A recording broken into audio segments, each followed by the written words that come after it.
Daily Code Snippet. Other image types that you may see commonly used are GIF and ICO. GIF is an acronym for Graphics Interchange Format. GIF files are used when you need a small moving graphic image or animation. GIFs are appropriate when you need an animation on your website that is beyond the capability of CSS. The best images are simple and use few colors, as GIFs only support 256 colors. GIF files are larger than static images and will typically increase your loading time. ICO is a file format that was developed for Microsoft and is a file format for computer icons.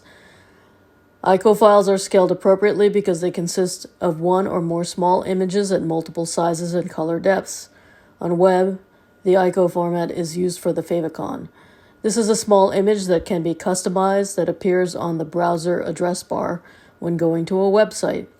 Most browsers now have favicon support.